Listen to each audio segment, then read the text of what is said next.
दोस्तों मैं गारंटी से कह सकता हूँ कि आपने Mister Bean the animated series के सारे एपिसोड तो नहीं देखे होंगे। ये कार्टून इंडिया का सबसे फेमस कार्टूनों में से एक था जिसको हम पोगो या फिर कार्टून नेटवर्क पर देखा करते थे। मैं आपको बता दूं इसके करीब 130 एपिसोड रिलीज किए गए थे जिसमें से हर एक एपिसोड 11 मिनट का था। अब ऐसा हो ही नहीं सकता कि आपने इसके हर एक एपिसोड को देखा ही होगा और यही इसकी सबसे खास बात थी। अब देखो इसके वाइड रेंज एपिसोड की वजह से मुझे हर रोज ऐसा लगता था कि जैसे कि मैं कोई नया एपिसोड ही देख रहा हूँ और इसका एनिमेशन इतना अट्रैक्टिव था कि हर एक एपिसोड को आप कम से कम 10 बार देख सकते थे। अब पहली बार मिस्टर बीन के कैरेक्टर को सन 1919 में इंग्लैंड के टेलीविजन पर इंट्रोड्यूस कराया गया था और एक ही झटके से ये कैरेक्टर क्रेजी तरीके से पॉपुलर हो गया और सन 1919 में पहली बार मिस्टर बीन की ऑफिशियल सीरीज रिलीज हुई थी। और क्या आप यकीन करेंगे कि इस ओरिजिनल मिस्टर बीन के सिर्फ 2 ही सीजन और 15 एपिसोड को ही रिलीज किया गया था, लेकिन इसके बाद भी ये इतना बड़ा ज्यादा सक्सेसफुल हुआ कि इसको आज लगभग पूरी दुनिया ही जानती है। और मिस्टर बीन की सबसे खास बात यही थी कि इसमें कोई भी फनी डायलॉग नहीं थे।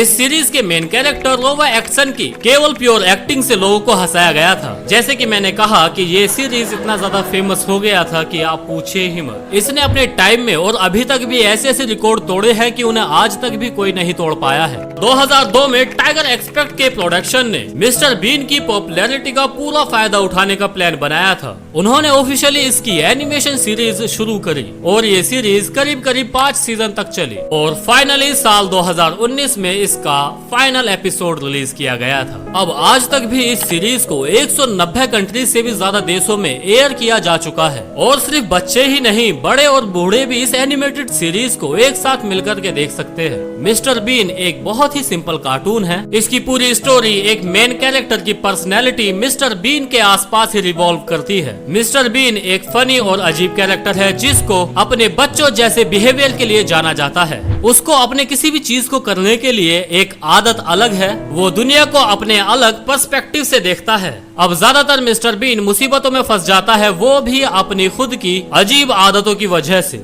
ये कैरेक्टर बहुत ही कम बोलता है लेकिन ऑडियंस को फिर भी उसके एक्सप्रेशन और एक्शन से ये पता चल जाता था कि वो कौन से इमोशंस या फिर थॉट को एक्सप्रेस करना चाहता था।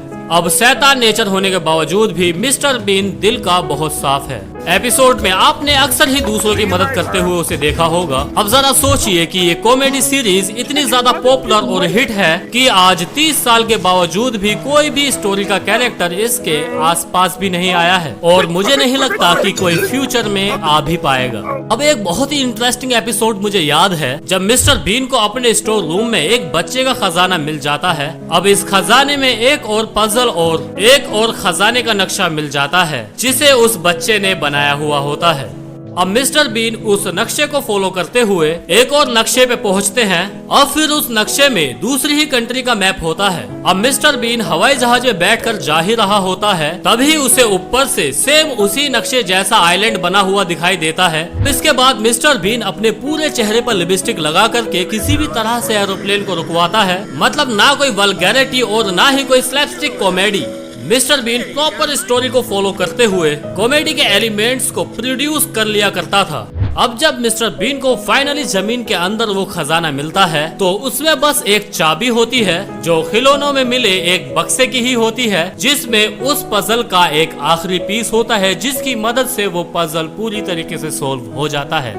अब ये चिल्ड्रन कार्टून होने के बावजूद भी इसके राइटर्स ने हर एक एपिसोड को बेहद ही अच्छी स्टोरी लाइन के साथ लिखा था। अब इस सीरीज ने कुछ टॉप अवार्ड भी जीते हैं जैसे कि बाफ्टा किड्स अवार्ड और इंटरनेशनल एमी किड्स अवार्ड। अब इन 15 साल से भी ज्यादा एक बड़े रिलीज टाइम पीरियड में इस कार्टून ने रेगुलरली के अलावा कुछ स्पेशल एपिसोड को भी बनाया था जैसे कि क्रिसमस, हैलोवीन और वैलेंटाइन डे स्पेशल्स।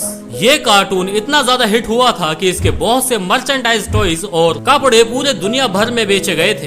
केवल इसके रिलीज होते ही इस सीरीज ने करोड़ों रुपए कमाए थे और इसकी एक और खासियत थी इसके साइड कैरेक्टर्स। अब आखिर कौन उस बूढ़ी औरत और एक आंख वाली बिल्ली को भूल सकता है। और तो सबसे बड़ा कैरेक्टर मिस्टर बीन का टेडी बियर। टेडी के बिना हर एक एपिसोड अधूरा था और तो और लगभग हर एक एपिसोड में एक नए कैरेक्टर को इंट्रोड्यूस कराया जाता था जो स्टोरी को और भी ज्यादा इंटरेस्टिंग बना दिया करता था। इसी के साथ मिस्टर बीन का सबसे यूनिक कैरेक्टर उसका ग्रीन कलर का वो कार, जो अपने आप में बहुत ही इंटरेस्टिंग था।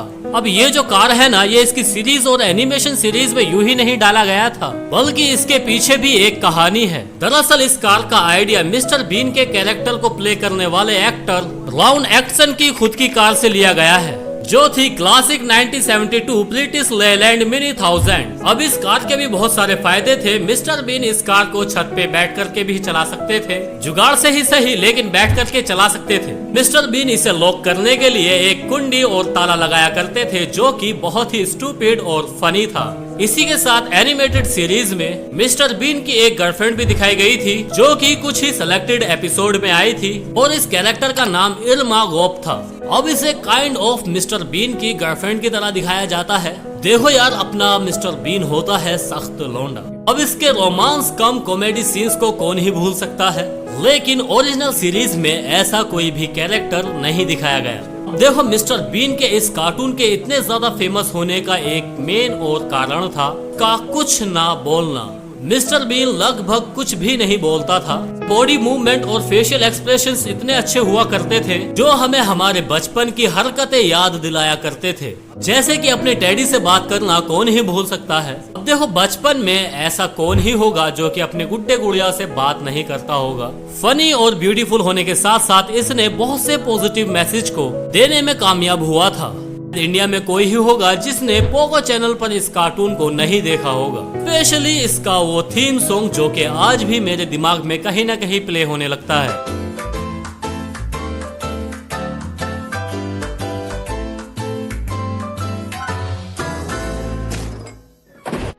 अब सबसे बड़ा सवाल आता है कि आखिर क्यों इतने बड़े शो को साल 2019 में रिलीज करना बंद कर दिया था। खैर, मेरे ख्याल में इसके क्रिएटर्स बेकार सीन को बना करके इसको अनपॉपुलर करना नहीं चाहते थे। उन्हें लगा होगा कि मिस्टर बीन के साथ जितनी क्रिएटिविटी दिखाई जा सकती थी, उन्होंने उसे दिखा दिया था। वैसे भी किसी भी सीरीज के लिए अच्छे एपिसोड को हर साल रिलीज करना बहुत ही मुश्किल होता है, क्योंकि कहीं न कहीं एक पॉइंट भी आया होगा जहां पर ऑडियंस मिस्टर बीन को देखते देखते थक गए होंगे। अब देखो, ये भी पॉसिबल है कि इतने सालों तक सक्सेसफुली रन करने के बाद क्रिएटर्स किसी नई और एक्साइटिंग चीज की तरफ मूव ऑन करना चाहते थे। अब देखो, सवाल ये भी आता है कि मिस्टर बीन को इंडियंस कार्टून चैनल पर क्यों नहीं दिखाया जाता। अब देखो, इसका जवाब मैं आपको पिछली कई वीडियोस में बता चुका हूँ, लोकल कार्टून्स।